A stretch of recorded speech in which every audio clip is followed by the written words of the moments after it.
రాకాలోకంకి స్వాగతం.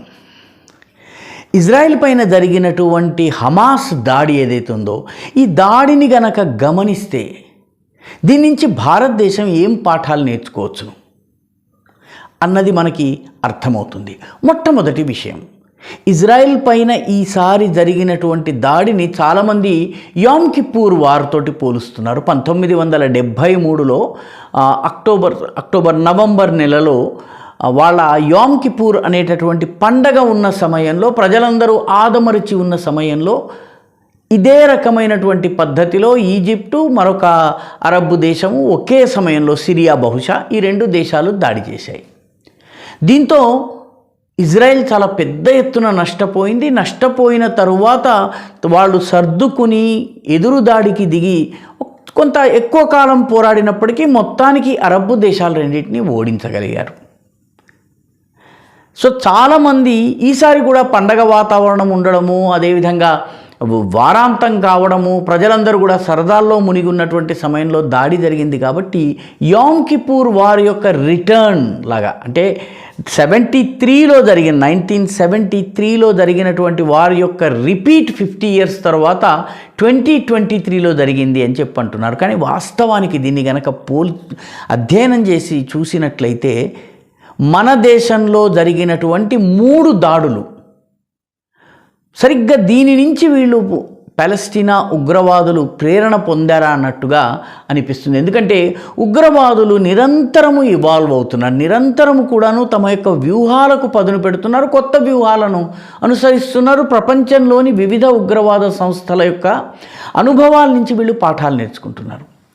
1965లో పాకిస్తాన్ కొన్ని వేల మంది ఏజెంట్లను వాళ్ళకు కశ్మీరీల వేషం వేసి ప్రజల్లోకి జొప్పించి మన దేశంలోకి ప్రవేశించి కశ్మీర్లోని గ్రామానికి వెళ్ళి ప్రజలందరినీ సంసిద్ధం చేసి ఒకే సమయంలో పాకిస్తాన్ దాడి చేయమని చెప్పగానే వీళ్ళందరూ తమ తమ గ్రామాల్లో తిరుగుబాటు ప్రారంభించాలని, ఈ తిరుగుబాటు ప్రారంభించిన తరువాత అదే సమయానికి పాకిస్తాన్కి చెందినటువంటి ఆర్మీ మిగతా భారతదేశం నుంచి కశ్మీర్లోకి సైన్యం వెళ్ళేటటువంటి దారి ఏదైతే పఠాన్కోట్ మీదుగా ఉరీ మీదుగా ఏ రకంగానైతే కశ్మీర్ వ్యాలీలోకి వెళ్ళేటటువంటి మార్గం ఉందో ఆ మార్గాన్ని దిగ్బంధనం చేయాలని చెప్పి పథకం వేసింది. ఈ 2 పథకాలకి పాకిస్తాన్ పెట్టినటువంటి పేరు, ఒకదానికి ఆపరేషన్ జిబ్రాల్టర్, అంటే వ్యక్తులను చొరబాటుదారులను పంపించి కశ్మీర్లో తిరుగుబాటు లేవనెత్తటం, ఇది ఆపరేషన్ జిబ్రాల్టర్. పఠాన్కోట్ దగ్గర ఉన్నటువంటి రహదారిని దిగ్బంధనం చేసి భారతదేశం యొక్క మొబిలిటీని దెబ్బతీయాలన్న దాన్ని ఆపరేషన్ గ్రాండ్ స్లామ్ అన్నారు. సరిగ్గా ఇదే పద్ధతిలో 2023 అక్టోబర్లో ఇజ్రాయిల్లో హమాస్కి చెందినటువంటి వాళ్ళు ఇదే రకంగా చొరబడి వచ్చిన తర్వాత వివిధ మార్గాల్లో కొందరు పారాట్రూపర్స్గా వచ్చారు, కొందరు వాహనాలు తీసుకుని వచ్చారు, సరిహద్దు కంచెను తెంచేసేసి మరీ వచ్చారు, కొందరు బుల్డోజర్లతో మొత్తము అవరోధాల్ని పూర్తిగా నాశనం చేసి మరీ వచ్చారు. మొత్తం మీద ప్రవేశించి వీళ్ళు ప్రయత్నం చేశారు. సరిగ్గా ఈ ఆపరేషన్ గ్రాండ్ స్లామ్లో పాకిస్తాన్ ఏ స్ట్రాటజీని అవలంబించిందో ఆ స్ట్రాటజీ నుంచి పాఠాలు నేర్చుకున్నట్టుగా కనిపిస్తోంది. అదేవిధంగా ఆపరేషన్ గ్రాండ్ స్లామ్ ఏ రకంగానైతే జరిగిందో ఆ రకంగా సరిహద్దు దగ్గర ఉన్నటువంటి మన ఇజ్రాయెల్ సైన్యాలు మెదలడానికి వీలు లేకుండా గగనతలంపై నుంచి దాడులు జరపడం, అనేక రాకెట్లతో దాడి చేయటం జరిగింది. సో ఇది కూడాను 1965 వార్తో పోలి ఉన్నటువంటిది. రెండవ విషయం ఏంటంటే 26/11 మన దేశంలో ఏదైతే నవంబర్ 26వ తారీఖున పాకిస్తాన్ నుంచి సముద్ర మార్గం నుంచి ఉగ్రవాదులు ప్రవేశించి బొంబాయి నగరాన్ని ఏ రకంగానైతే దిగ్బంధనంలో పెట్టి 72 గంటల పాటు బొంబాయిని మిగతా ప్రపంచంతో కటాఫ్ చేసి ఉగ్రవాద సంఘటనలకు పాల్పడ్డారో, ఈ గాజా స్ట్రిప్ నుంచి సముద్ర మార్గంలో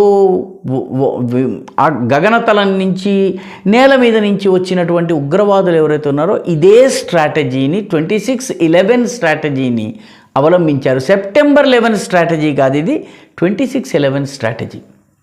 కాబట్టి ఈ 2 సంఘటనలు కూడా ఏవైతే ఉన్నాయో ఇవి భారతదేశానికి పాఠాలు చెప్తున్నాయి. మొట్టమొదటిది, ఈ రకమైనటువంటి చొరబాటు మన దేశంలో కూడా జరిగే అవకాశం ఉంది.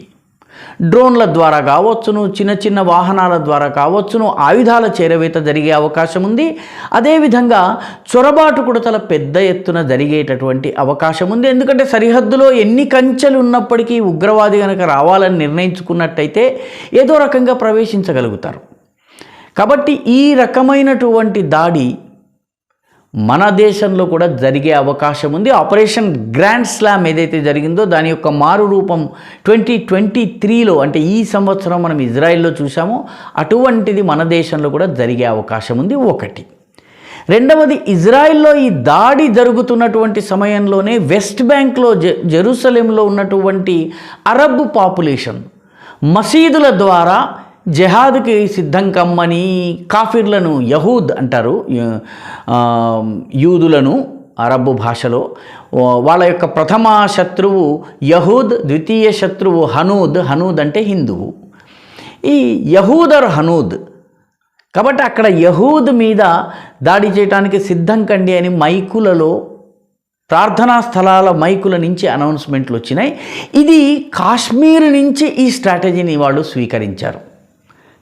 కాశ్మీర్లో ఇదే రకంగా 1989 నుంచి 1994 వరకు కూడాను ప్రార్థనా స్థలాల లో ఉన్నటువంటి మైకుల ద్వారా అనౌన్స్ చేసి హమే క్యా చాహియే, నిజామే ముస్తఫా, పాకిస్తాన్ కా మత్లబ్ క్యా, లా ఇలాహ ఇల్లల్లా ఇటువంటి నినాదాలు వినిపించి దాడులు చేయమని ప్రోత్సహించేవారు.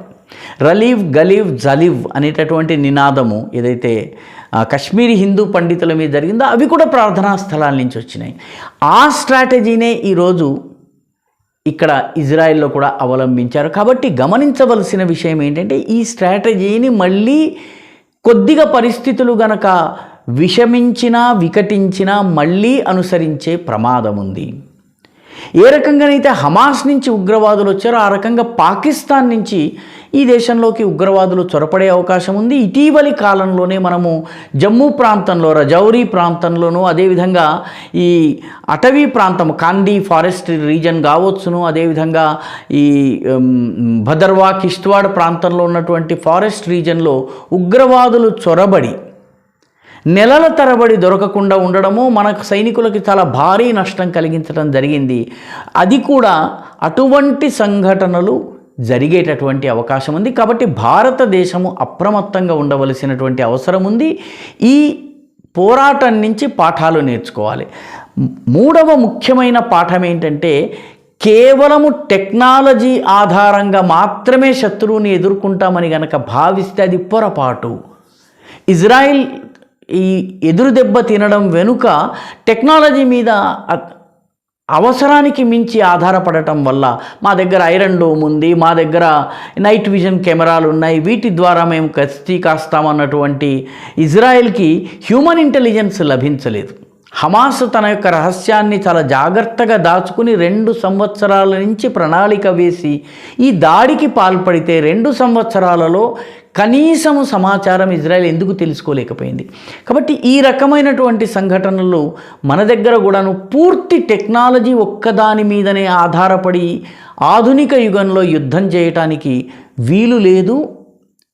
టెక్నాలజీ వల్ల లాభాలు ఉన్నప్పటికీ టెక్నాలజీ ఒక్కదాని మీదే ఆధారపడితే ఇబ్బంది వచ్చే ప్రమాదం ఉంది. రెండవది, ఇంప్రవైజ్డ్ ఆయుధాలు ఏవైతే ఉన్నాయో ఇవి రానున్న రోజుల్లో బలహీనుడైనటువంటి శత్రువు ఉపయోగిస్తాడు.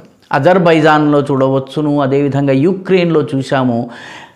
డ్రోన్లను చాలా సమర్థవంతంగా వాడారు.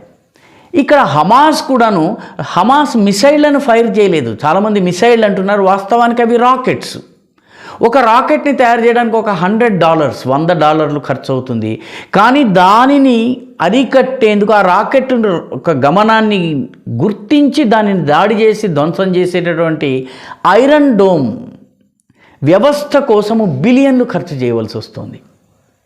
ఒక్కొక్క యాంటీ మిసైల్ లేదా యాంటీ రాకెట్ ఏవైతే వీళ్ళ పరికరాలు ఉన్నాయో వాటి కోసం బిలియన్స్ ఖర్చు చేయవలసి వస్తుంది. ఈ రకంగా శత్రువు చేత చిన్న చిన్న ఆయుధాలతో ఎక్కువ ఖర్చు పెట్టించి ఎక్కువగా అలిసిపోయేలాగా చేయటం, ఆర్థికంగా డ్రైన్ అయిపోయేలాగా చేయటము ఇది హమాస్ చేసింది. ఇదే యుక్రెయిన్ చేస్తోంది. అజర్బైజాన్ ఆర్మీనియాపై ఇదే చేసి నొగార్నో కారబాక్ అనేటటువంటి ప్రాంతాన్ని పూర్తిగా తన అధీనంలోకి తీసుకుంది. కాబట్టి మన దేశంలో కూడాను పాకిస్తాన్ డ్రోన్లను ఉపయోగించి ఆయుధాల చేరవేత, డ్రగ్స్ చేరవేత ఇది జరుపుతోంది. కాబట్టి ఈ విషయంలో కూడా భారత ప్రభుత్వము ఈ తక్కువ ఖర్చుతో కూడినటువంటి సాధనాలను శత్రువు ఉపయోగించేటటువంటి అవకాశం ఉంది. కాబట్టి దీని నుంచి పాఠాలు నేర్చుకోవాల్సిన అవసరం ఉంది. చిట్ట చివరి పాఠం ఏంటంటే, కన్వెన్షనల్ వార్, పరంపరాగతమైన యుద్ధంలో ఓడించలేనటువంటి శత్రువు గ్రే జోన్ వార్ఫేర్కి దిగుతాడు. అంటే పూర్తి యుద్ధము కాదు, కానీ ఉగ్రవాద సంస్థల ద్వారా దాడులు చేయించే అవకాశం ఉంది. ఏ రకంగానైతే హమాస్ దాడి చేసిందో, ఏ రకంగానైతే ఇజ్రాయెల్ ఉత్తర ప్రాంతం నుంచి హిజ్బుల్లా దాడులు చేస్తోందో, ఇదే రకమైనటువంటి దాడులు అంతర్గతంగా జరుగుతాయి. రెండవది, సరిహద్దుకు అటువైపు నుంచి ఉన్నటువంటి ఉగ్రవాద సంస్థల్ని ప్రోత్సహించడం ద్వారా పాకిస్తాన్ పరోక్ష లేదా గ్రే జోన్ యుద్ధానికి పాల్పడే అవకాశం ఉంది. కాబట్టి ఈ 3-4 ముఖ్యమైనటువంటి పాఠాలు ఏవైతే ఉన్నాయో, ఈ ఇజ్రాయెల్ యొక్క పరాజయం కాదు, ఇజ్రాయెల్ బలమైనటువంటి సైన్యము. కాబట్టి బలమైన సైన్యము అంతిమంగా విజయం సాధిస్తుంది, కానీ పరాభవానికైతే గురి అయ్యింది. కాబట్టి ఈ పరాభవం నుంచి నేర్చుకోవాల్సినటువంటి పాఠాలు భారత్కు చాలా ఉన్నాయి. ఈ వీడియో మీకు నచ్చినట్టయితే లైక్ చేయండి, షేర్ చేయండి, ఈ ఛానల్కు సబ్స్క్రైబ్ చేయండి. మీ అభిప్రాయాన్ని కామెంట్ల రూపంలో తప్పనిసరిగా పంపించండి.